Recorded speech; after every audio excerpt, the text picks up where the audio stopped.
The second oldest profession. The third best excuse for being late to work. The most embarrassing thing to watch with your parents. Well, that's because I'm not treating it like pornography, but it's cinema.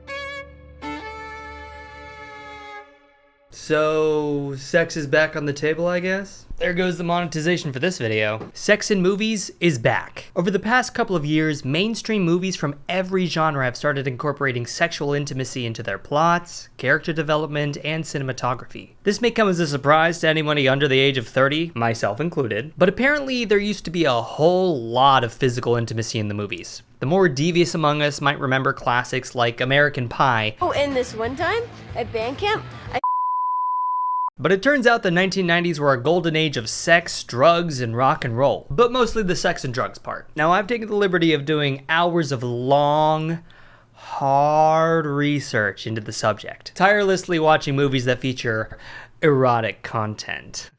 For science reasons, of course. And I've finally figured out how much I need to blur the screen so I don't get hit with an extreme content warning. And there you go. So has the age of watching movies with your parents in relative peace passed? What was going on before the Zoomers were born? Why is it back? Is sex cool now? Let's talk about it.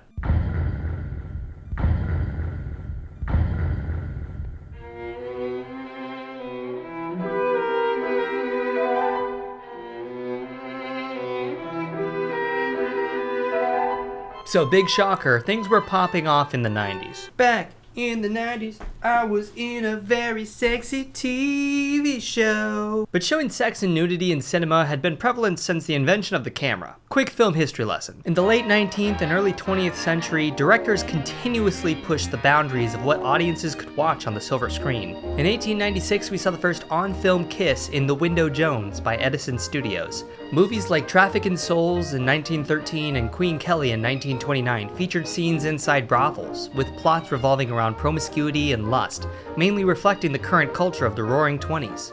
We even got our first queer romance in 1929 with the German film Michael, representing the first same-sex relationship on film. It was literally and figuratively the Wild West for the movie industry. You know, because it's in Hollywood and it's out west, you know, and Wild West. However, after the crash of Wall Street in 1929, American culture shifted significantly to economic hardship, cultural conservatism, and overall depression. A depression so great, it would be called great for some reason, even though it was terrible, actually. The movie industry continued for several years to put out salacious films for audiences to enjoy, banking on the wild stories to transport down-on-their-luck patrons into a more glamorous setting. Soon after, though, the American government threatened to enforce its own regulations on studios if it didn't create a set of guidelines that would protect the good morals of the audience. Thus was born the Production Code, better known as the Hays Code after this guy, which enforced strict regulations on the film industry. Rules were implemented regarding what forms of intimacy directors could show on screen, for how long, and in what context. Among those was a time limit of no more than 3 seconds for a kiss. No explicit romantic intentions were to be portrayed by a man in cinema, which inevitably led to a lot of seemingly horny, flirtatious, and outright femme fatale characters throughout the period, among a host of other regulations. Throughout the next 30 years, directors would find loopholes, bend the limits, and outright ignore these guidelines for the sake of their story, leading to cut scenes, heavily implied metaphors, and the removal of the Production Code seal as a signifier of unregulated media. The Hays Code lasted from 1934 to 1968, when the Motion Picture Association replaced it with the MPA film rating system.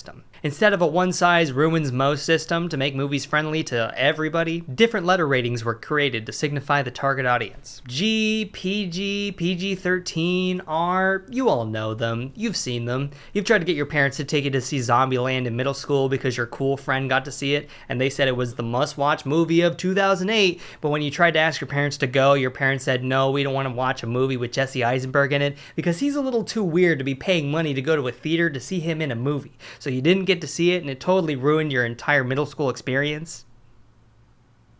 Right? We've all been there, right? With these new guidelines, studios could once again make movies that featured truly adult themes. But not too adult. That was saved for X-rated movies like Midnight Cowboy and A Clockwork Orange, whose themes proved too mature for anyone under the age of 18. Pornographers took the marcation and ran with it, creating the labels XX and XXX to insinuate even more gratuitous sexual acts. Followed much later by XCX, which Charlie is the only known creator. It's me, you're all in danger. Never get invited because I'm such a hater. The X rating was used informally by cinemas up until the 1990s, as the MPA didn't trademark it and the association with porn was giving audiences a bad taste in their mouths. No, you see, these movies that show nudity and sexual acts, they're not pornography, they're cinema. And you know the difference between pornography and cinema, right? Because you should totally tell me, because, like, I know, but, like, I just want to make sure you know that, like, we both have the same understanding.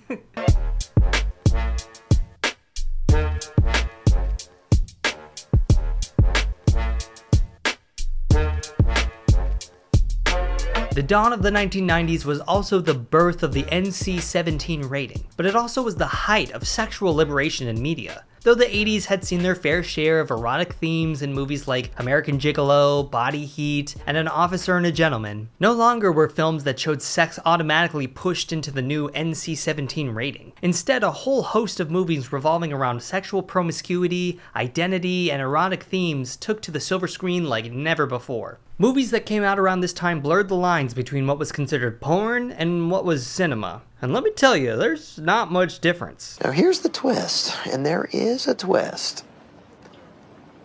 We show it. We show all of it. As the old saying goes, I can't tell you the difference between obscene material and art, but I know it when I see it.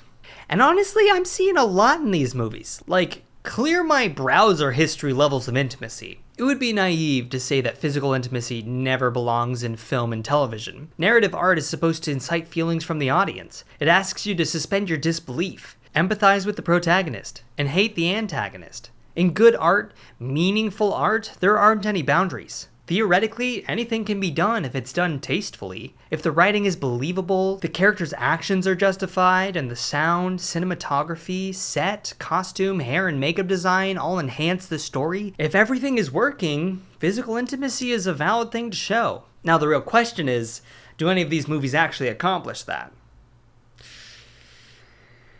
Let's find out. One might think that showing gratuitous sex and nudity on screen is only representative of the ever-declining fall of cultural sensibility, but in Eyes Wide Shut, it's practically trying to scare you into monogamy. Starring Tom Cruise and Nicole Kidman as Bill and Alice Hartford, an upper-middle-class family in New York City. This movie examines longing, extramarital affairs, and the dangers of falling into a sexually deviant lifestyle. Bill is a nice guy. Like, suspiciously nice. Like, what are you trying to project here, Stanley Kubrick?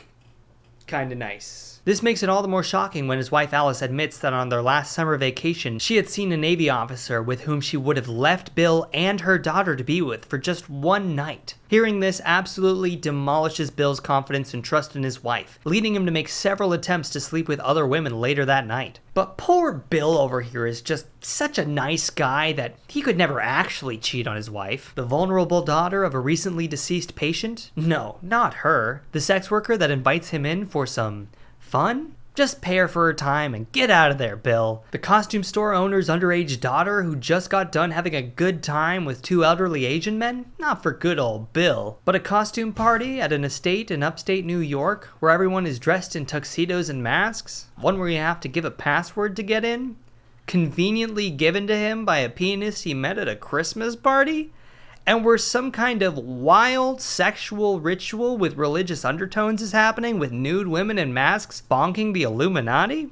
Now that's a party. Bill is overwhelmed by the spectacle of sexual liberation he witnesses. Nervous to get involved, but clearly fascinated by watching, Bill receives a warning from one of the sex workers that he's in great danger and might be killed if he's discovered. But good old Richard over here just can't keep it in his pants and is immediately found out. He's about to be put through the ritualistic ringer when the same woman offers herself in his place. After rushing home, thankful to still have all of his appendages, his wife wakes up in a laughing fit and proceeds to give him a very graphic description of her emasculating him in front of a crowd of people and then cheating on him with countless other men. I mean, Bill is clearly coming home in the wrong here, Alice, but maybe don't tell him literally every impure thought you think about, okay? Like, please.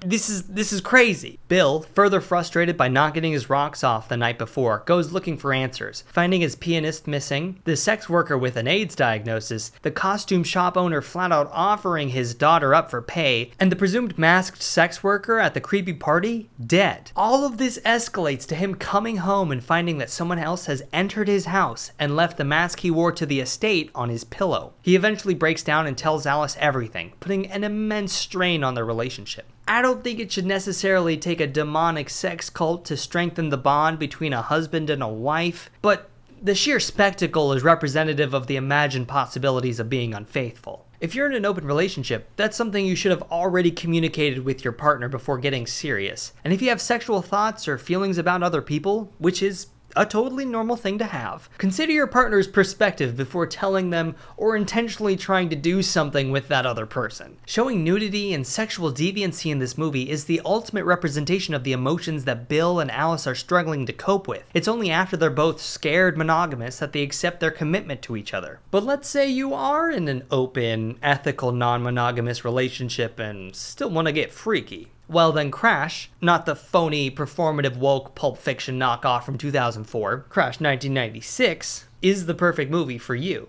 The plot revolves around Robert California before he became the Lizard King. He's in an open relationship with his wife, though it feels like there's like a bit of a cuck thing going on. I don't know, I'm not gonna get into it. Anyway, Mr. California gets into a pretty horrific car crash after reading and driving on the highway. What people used to do before texting and driving was a thing. As he's recovering from his traumatic injuries, he starts to become aroused by the experience of car wrecks. He eventually has an affair with the woman whose car he hit. This is, may I remind you, after he's literally killed her husband while she was in the car. They, along with Robert California's wife, start to seek out sexual experiences revolving around car crashes. They go to car crash demonstrations, threaten each other on the highway with wrecks, and have sex in a car wash. It's all cars, all day at the Horny for Cars convention. The movie sees several of these characters in their horny car wreck club die in intentional car wrecks, and the movie ends with Mr. California trying to cause permanent bodily harm to Mrs. California by crashing into her on the highway as some sort of fucked up automotive mating ritual.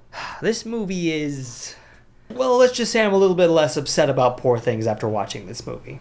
The metaphor Crash is going for here is to create an exaggerated form of arousal that people who are desensitized to sex can still engage with. Regular sex becomes boring, so they have to keep seeing more and more thrilling ways to get their rocks off until it leads to their untimely death. You could reference autoerotic asphyxiation as a more true-to-life example. Where the cars come in could be referring to the continued advancement of technology and how it affects human interaction and communication. Something Radiohead song or whatever. Now, I've never been one to hit somebody with my car for sexual gratification, as far as I know. Still, I can see how using technology as a crutch for emotional and physical connection to others can be isolating, and in some cases, really unhealthy. I mean, you're the one watching a video about sex in cinema on your phone while you do your laundry. This movie is weird and uncomfortable at times, and it's hard to relate to as well, but it's a fascinating concept to try and wrap your head around. And even though the graphic scenes of both violence and sexual intimacy are shocking, to say the least, it does make sense for these characters as they devolve into the very primal and unhealthy search for a novel sexual experience. Not every movie from the 90s was some sick metaphor for infidelity and violence, though. Boogie Nights kicks things off in a much more lighthearted manner. Set in the 70s, the plot follows Marky Mark with the worst haircut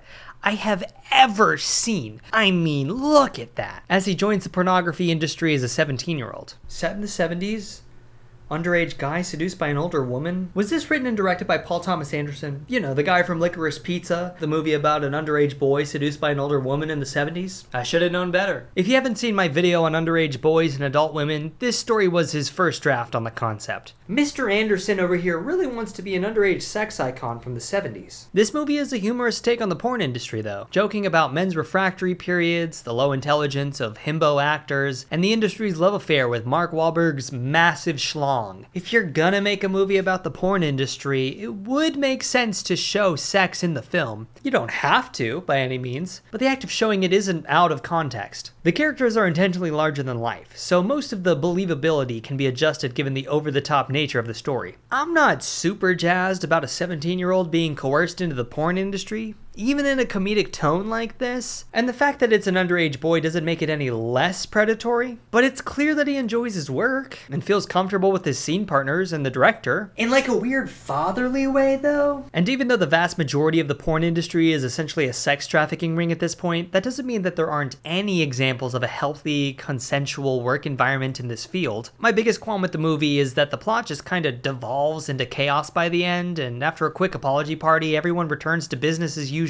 It's like a poorly written rom-com between a prolific director and Mark Wahlberg's penis. But by far, my favorite movie from this period has to be Basic Instinct, a detective noir that honestly has aged pretty well in the last 20 years. The plot revolves around a series of murders all leading to one suspect, Catherine Trammell, who has conveniently written murder mysteries about each incident right around the time that they occurred. Now that is a story. Detective Nick Curran gets wrapped up in her web of lies as her charm seduces him, and alright, this whole movie is actually way better than the Wikipedia article chalks it up to be. Basically, a wealthy bi writer takes advantage of other rich and powerful men, ending their lives in poetic and passionate ways, and even kills a few corrupt detectives who have literally gotten off with murder. Nick is the spitting image of a cop. He's quick to violence, abusive to his sexual partners, trigger happy, and thinks he's way more charming and intelligent than he really is. All the while, Catherine toys with his sexual desire for her as she continues to kill people. You don't actually know if she's the killer or not until the final shot, and you're constantly doubting your conclusions based on the movie's clues. It's an expertly crafted mystery, but about the whole sexy time stuff. Catherine's MO is to seduce her victims, tying them up in bed and then stabbing them to death with an ice pick. Our hero, Nick, is powerless against her charm, smarts, and cunning, as any straight man would say about a bi woman. Her cover for the string of murders following the opening scene revolves around her writing a novel based on Nick as a PI who meets his untimely end. She stalked him and has confidential information about his past,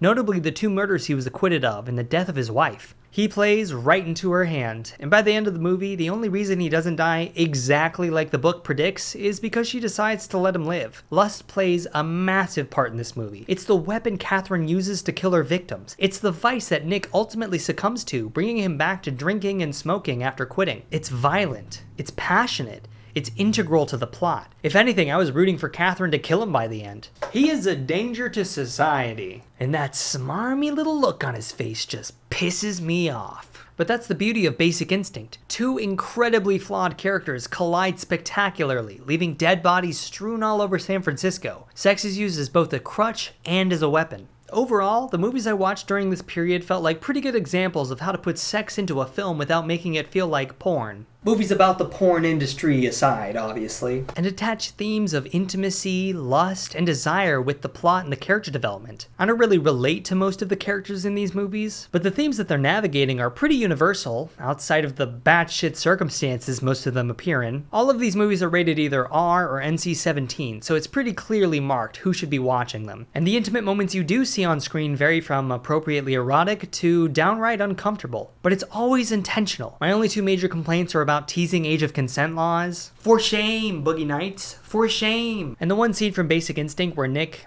essays his off and on partner for no real reason. But even in that case, you could compare the beastly way he makes love with no consideration for his partner's experience as a stark contrast to how Catherine sculpts the sexual experience around her victims, making a point of focus around their arousal. Man, that movie's good. Something that was pleasantly surprising was the amount of queer intimacy shown throughout these movies. Crash shows multiple examples of same-sex intimacy between openly sexual people. Basic Instinct leans into the overly sexual stereotypes of bisexuality. A little too much at times, too. But 20 years later, it does feel empowering for Catherine to have a hit list of men and such a close relationship to her girlfriend. Not included here, but still very worth mentioning is the movie Showgirls, which is basically cabaret with fewer Nazis. But not zero Nazis. I think this representation is an overall win for queer culture. However, it can easily be lumped into the sexual deviancy as bad theme as well. But as it stands, these movies use the theme of sex to build a narrative that has something to say, and it does it relatively tastefully. What was Crash, though? Like, what was it? But what happened after that? It feels like this was a massive moment for sexual liberation and exploration in cinema, and then suddenly it stopped after the turn of the millennium. What possible event could have caused such a monumental shift in culture, media, and everyday lives? Moving to conservatism, economic instability, and shit, it's gonna be 9/11. It's 9/11, isn't it?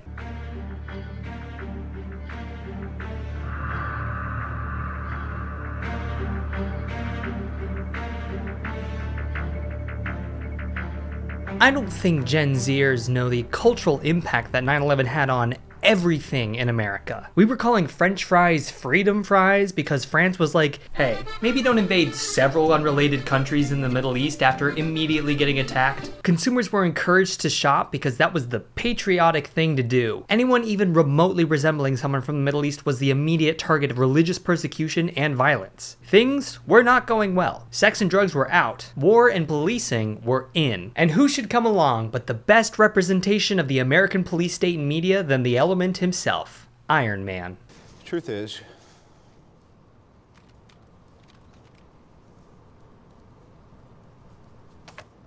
I am Iron Man.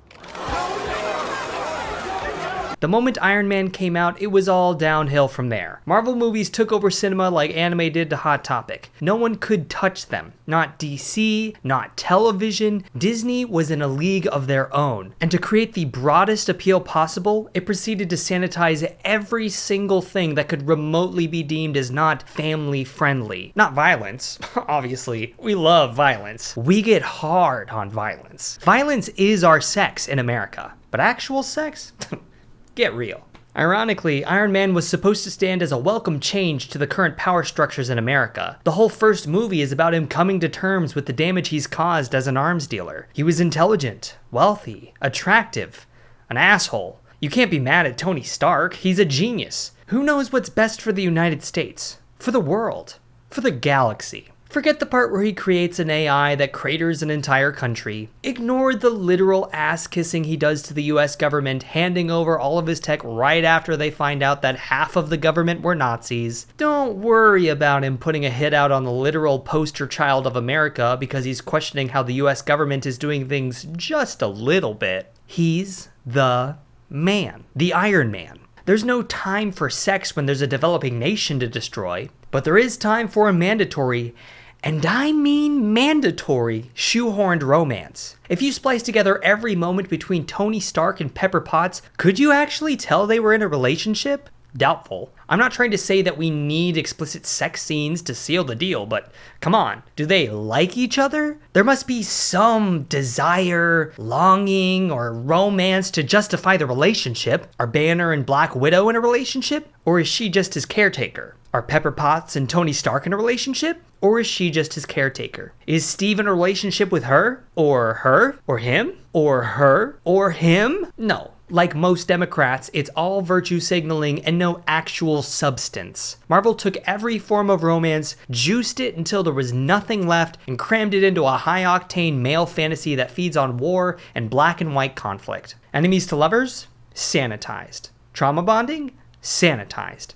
Aloof girl next door? I'm gonna give it a pass because it's Zendaya, but still. The funny thing is, this totally could have been fine. We could have completely taken romantic relationships off the table for most of these characters, and they would have read the same. But we also have to objectify the ever-loving shit out of every character at the same time. Look at Captain America's pecs. Look at them. Now look at Thor's biceps. Take a look at Tom Holland shirtless, and remember, he's a high schooler, so you're not allowed to thirst after him. He is a baby. Every chance these movies got to show their characters half naked, they did. In addition to the absolute devastation this had on male audiences' perception of realistic body expectations, it also promoted a culture of looks over everything else. And if there's a woman on screen with a slightly revealing outfit, well, here comes the sexist freaks to objectify, vilify, and threaten the character and actor for existing. Men claim that that women are only interested in these juiced up actors, but in reality, this is playing towards the male fantasy. Combine that with the rise of productivity gurus, self-help influencers, and traditionalist podcasts, and you've created a culture that values muscle and body fat percentage, subjugates women, and promotes violence and aggression in all facets of life. Over the last 20 years, American media has desensitized people to war and condemned sexual exploration. We don't exercise for fun anymore.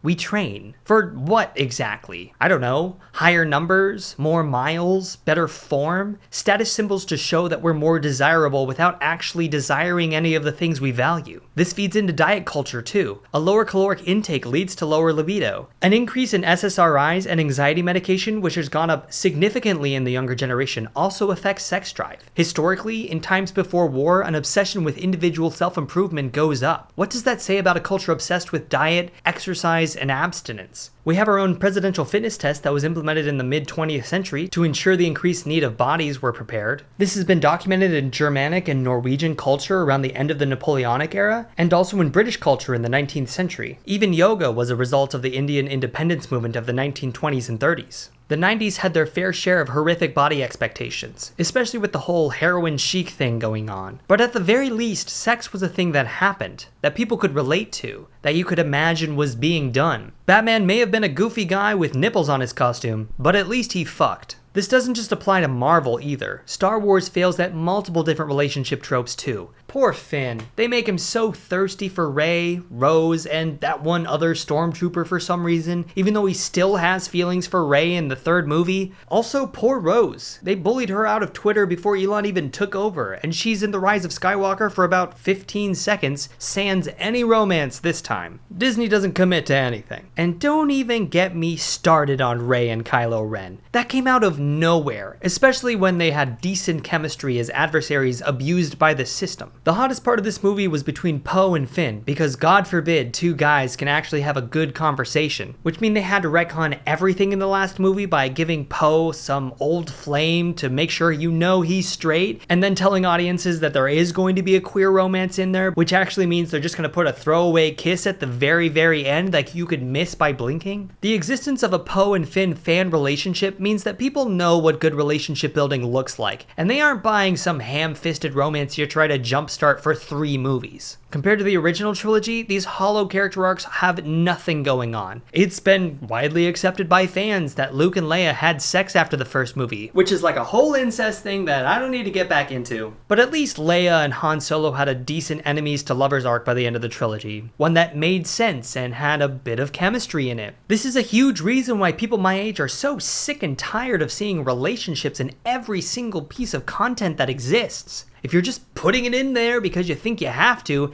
it's a failure from the start. Not to mention the commercially bankrupt queer relationships you do get from production studios. Why not make Falcon and the Winter Soldier gay? We collectively lost our shit when Loki kinda sorta admitted to being bi. Like, just admitted to it. Like, he didn't even do anything, he just admitted to it. We're so starved for that kind of representation that we'll take an offhanded remark as concrete proof of someone's queerness. Not that queerness has to be shown in a sexual manner, but queer relationships just exist. And that's how they should be in film as well. You don't need to make it a big deal. You don't need to tiptoe around the subject either. Just write the story as you naturally would and let the characters who have chemistry with each other be into each other. Now, sex and intimacy didn't go away during this era. It was mostly just pushed onto premium television offerings like HBO. And if we're being honest, the intimacy shown in shows like Game of Thrones and Westworld center around the male gaze and are really violent. And pushed into more art house films that didn't gain a lot of influence unless there was a form of spectacle behind it. Not that it's art house or anything, but 50 Shades of Grey would be an example. A movie that doesn't understand anything about BDSM culture, that normalizes the sexual assault of minors, and is literally a polished up fanfic of Twilight, which is a sensational fanfic of My Chemical Romance, which is another fanfic of 9/11. In addition to the sentiments of the American consumers at the time, the movie industry was doing its part to globalize its audiences, specifically by going after Chinese markets, which banned themes of sexual acts.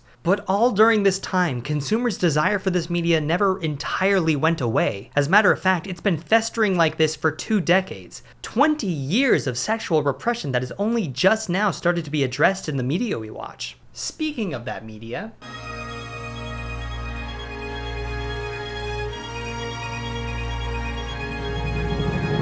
Over the last year or so, we've seen a lot more erotic content popping up in movies. Poor Things. Oh, Poor Things. Saltburn. Saltburn. Challengers. No qualifications here. Challengers is great. Things are looking up. Or down. Or whatever direction the genitals are in, I guess. Let's start with Saltburn, where lust and intimacy are clearly tied to the concepts of vices, using sex and drugs as coping mechanisms, and gross opulence. As Oliver gets a taste for the wealth that Felix has grown up with and takes for granted, Among other things. he starts to use these clear dependencies as a weapon to win the favor of the Saltburn family, which he fully admits to at the end of the movie. Oliver gave Felix everything that he could have wanted. A poor, helpless case that Felix could nurture with drugs, alcohol, and sex, so that he could feel like he was using his fortune for good. Does that mean Oliver wasn't 100% in the wrong for lying, manipulating, and literally killing the entire family? No, obviously. This is codependent behavior to an extent. Oliver gets the benefit of experiencing the luxury that he never would have had access to, and Felix gets the pride and accomplishment of making a difference in a needy person's life. Throughout the movie, Oliver plays into the other debaucherous lifestyles of Venetia, Farley, Felix, and even Elspeth, ultimately to his gain as he's using their lust for his own motives. Each of Oliver's victims consents to the sexual encounters they have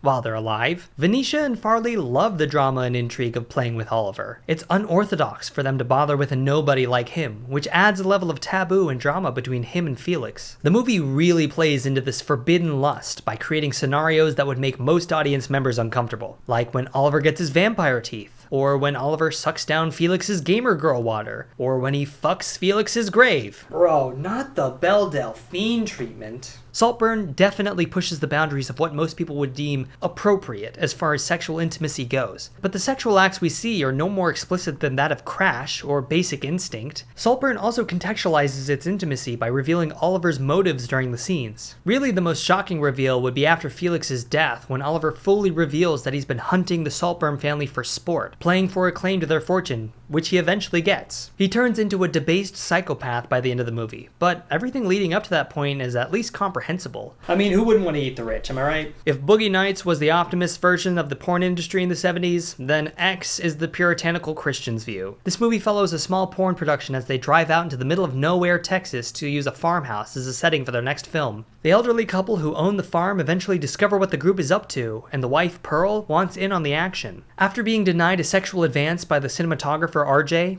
or as I'd like to put it, assaulted, Pearl and her husband Howard go on a sex-fueled rampage, killing everyone and trying desperately to capture someone alive to do, well, horror stuff too. X is dripping with themes of sexual desire and how self-worth is tied to gender performance and sexual ability. The elderly couple is only kidnapping people because Howard can't physically satisfy Pearl without having a literal heart attack. Apparently they missed the telegraph about foreplay. RJ and his girlfriend Lorraine are confronted with new sexual experiences as well. After watching Maxine and Bobby Lynn go to Bone Town with Kid Cudi. Huge fan of Bone Town. I'm going to go to Bone Town with Mo, and then I'm gonna break up with him.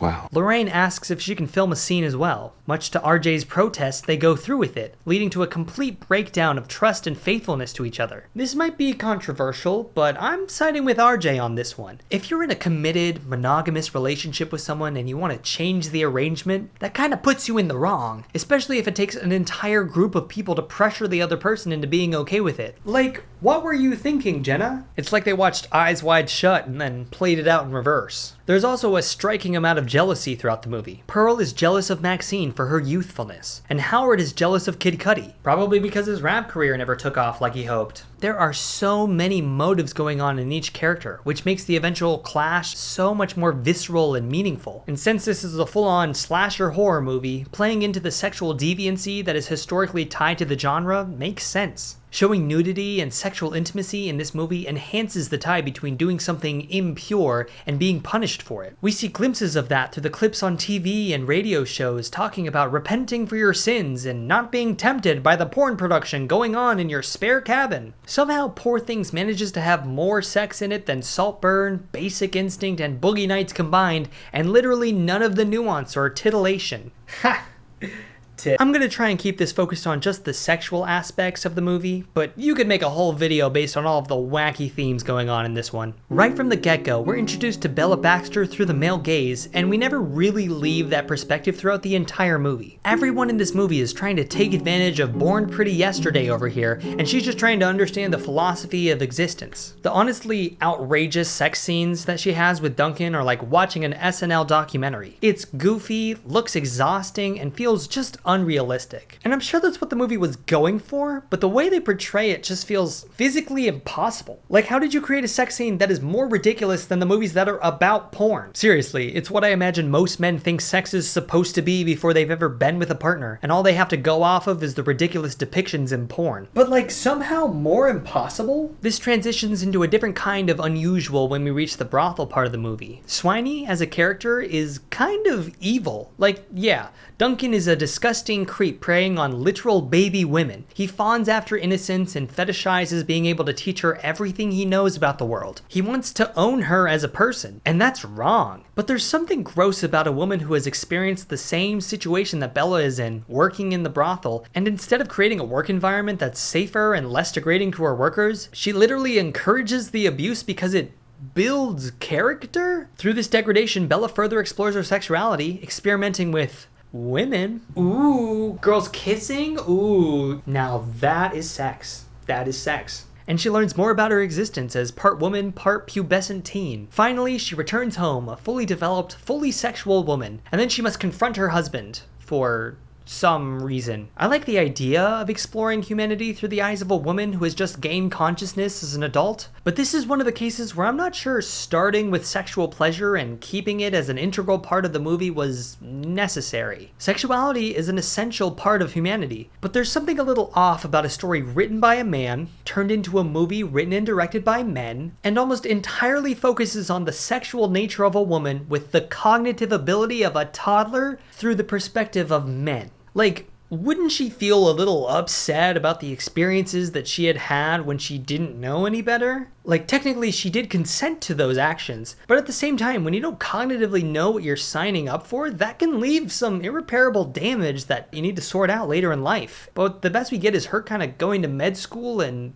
feeling like a girl boss at the end. It doesn't really feel like she's dealt with these emotions on a very deep and integral level. She's thought a lot, but she hasn't really felt a lot of complex emotions. Like, if you could just put Inside Out 2 into Bella Baxter for the second half of the movie, I think you'd get a much better portrayal of what you're going for, and I don't think as many people would be mad about it. It's not a new concept to depict a character like Duncan lusting over, manipulating, and trying to control Bella, regardless of how enjoyable the cinematography is. And I'm sure there's some explanation that the degradation is a universal experience as a woman, so for Bella to truly be human, she needs to be degraded sexually for a couple of years while she earns her degree. But also, Swiney is a business owner who's trying to make as much money as possible, baby in the drawer or not, and she's going to say whatever she has to get Bella to fall in line. She's also going to be physically abusive to her, surprisingly not for sexual reasons. By comparison, even though Crash made me uncomfortable at times, I found the message of the movie to be way more effectively portrayed. You can get freaky in your stories, but if the tone or intention isn't justified, it doesn't matter how pretty the movie is. It's important to note that Emma Stone was a producer on the project, and I'm sure she had a lot of autonomy to film these scenes, but the character portrayal is still very uncomfortable. The over-sexualization and sense of ownership from every male character is uncomfortable, and the movie doesn't really stick the landing on the final message. But you know what does stick the landing? Probably the hottest movie out this year. Nailing it with the puns. Challengers. This movie takes the exact opposite approach to every other film seen and maximizes lust while minimizing actual sex. Perverts are furious over this one simple hack. Challengers details the menage a trois between two friends turned rival tennis players and Zendaya. I mean Chani. I mean Tashi. And yes, that's how you spell menage a trois. You're welcome. Both Art and Patrick are won over by Tashi's masterful tennis skills, and nothing else. She's got that mean backhand, if you know what I'm saying. Upon meeting her at her victory party, they confess their feelings for her and ask her to choose between the two of them. Overwhelmed with two wiry little boys, she decides to get them to make out, further confusing the plot and saying whoever wins the singles match between them the following day will get to date her. Thus sets off a cascade of events: betrayal, love, loss, passion, regret, vengeance, and a lot of tennis. Whew. The tennis is good in this one. It's so good. The tennis is so strong with them. Each character's motives are laid out before you, and the tactics they use to attain what they desire leave you rooting for characters one moment and frustrated with them the next. Lust is used as the motivator, the ultimate inspiration for greatness, which corrupts those who are not ready to achieve their dreams. Tashi seeks the purest form of tennis, when there are just two people volleying back and forth. No distractions, nothing but pure focus and excellence of movement. Art and Patrick are amazed at what Tashi's able to achieve when she's focused, and conflate their feelings with her and their feelings about the game that they love. Both of them struggle to excel at tennis the way Tashi had, and would have continued to do so were it not for her career-ending injury. But no, they give in to their vices, allowing themselves to fail because their hearts are just not in it. Art has succeeded in the sport by every metric, but he's never genuinely played like his heart was in it. He's merely the tool that Tashi uses to attain victory herself, leaving him an empty shell of himself. He had to sacrifice his friend, his autonomy, and his power to become what Tashi wanted. Patrick, on the other hand, after losing Tashi to Art during her injury, coasts from tournament to tournament, seeking cheap thrills and trying desperately to capture the magic he experienced while being with her. Meanwhile, Tashi wallows away as Art's manager, living vicariously through his achievements, but never being truly satisfied with his performance or her wasted potential. This leads her to cheat on Art with Patrick multiple times in the decade or so since they ceased contact with each other. It's only during the finals of this current Challengers matchup that they are all faced with their own decisions, the betrayal, the frustration,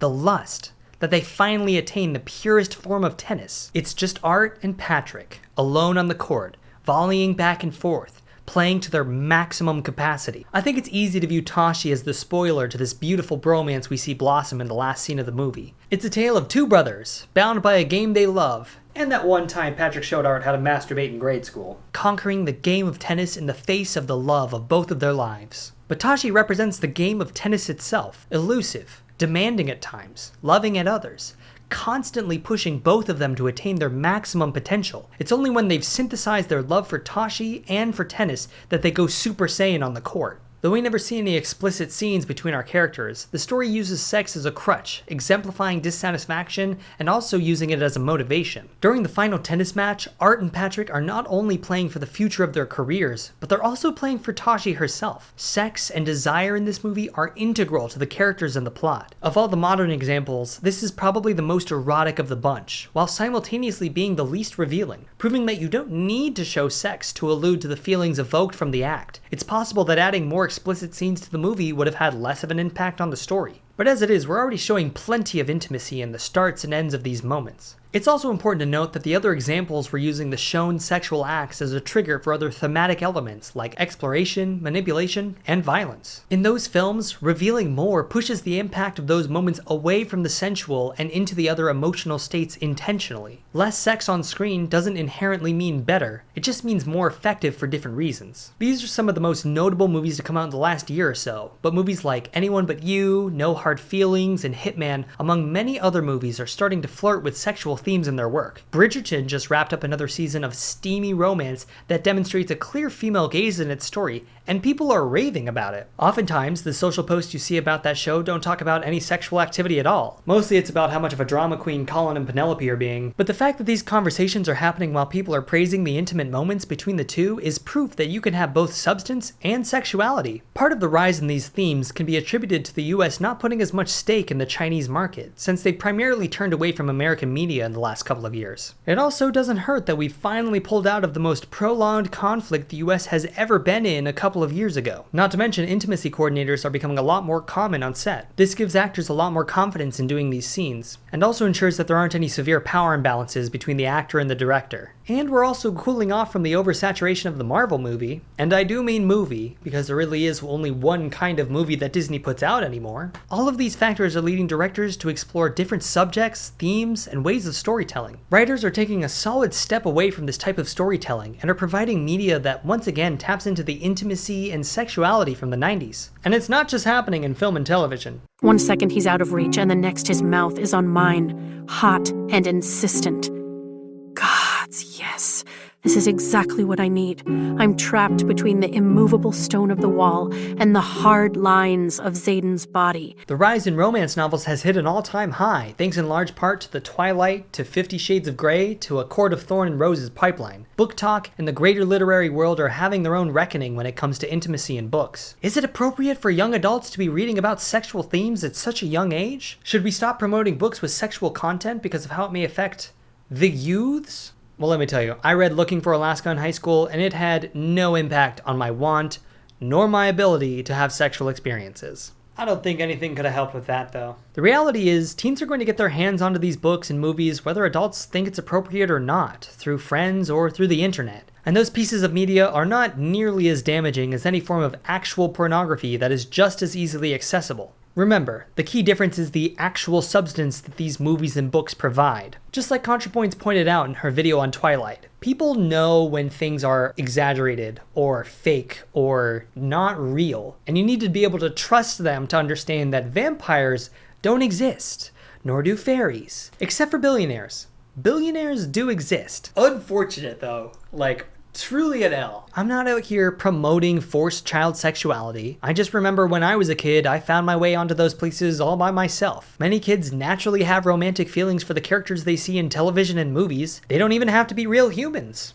Or humans. Sexual curiosity is a part of maturing. As much as I hate to call back to poor things, guarding someone from those experiences will only do more damage to them. Obviously, you should prepare your child to explore those topics by teaching them about consent, stranger danger, and what to do if you feel uncomfortable in a situation. We do have a social responsibility to our children, but an abstinence-based approach is damaging and ineffective. That's why we have MPA ratings, parental controls for phones and computers, and why we need better resources for sexual education. But back to just normal adults watching intimacy in film. Recent polling has shown that Gen Z is less interested in romance plots and more interested in watching friendships on screen. And I don't blame them. If all you've ever seen of romance has been either super unrealistic, like with Marvel or Star Wars, or super unhealthy, like Twilight or 50 Shades of Grey, then no wonder you'd be willing to just let go of the whole concept and just want to see fulfilling friendships. I would agree, if you're going to give me a half-baked romance because you think you have to, then I'd rather see two friends with no sexual chemistry. Prior video reference here. But I think it's essential to not throw on-screen intimacy out with the gamer girl bathwater. Movies like Poor Things and Saltburn are doing more to shock audiences than to show an honest and believable representation of sexuality on screen. However, Challengers signifies what can be done if lust and intimacy plays a role in a well-written movie. If you're watching a film that makes you uncomfortable, I think it's only fair to examine that feeling and ask yourself why you're having that response. In some cases, that might be the point, and the fact that you don't like watching it is integral to the themes of the movie. I'd highly recommend checking out some of the older movies I talked about, if for no other reason than to remember that we've been here before. Understanding the modern history of sex in film and television has definitely helped me ground my reactions to the recent movies coming out. Just remember to keep an open mind and keep your bedroom door shut so your parents can't see what horrific acts you're watching. Thank you so much for watching. This topic was daunting, and I'm sure I missed some bits here and there. If you have any examples of media like this that either had a positive or negative impact on you, I'd love to read about them in the comments. Let me know what you think about the recent uptick in sex and intimacy in the movies. Are you on board? Against? I'm genuinely curious. If you want to see more videos, I've got something to watch right here, and if you'd like to see more in the future, be sure to subscribe. Also, I just set up a Patreon if you'd like to support. The first tier gets access to anything extra I do, like putting out a rough cut of this video in advance, as well as any additional videos that I do. I hope you finished your chores, and I'll see you in the next one.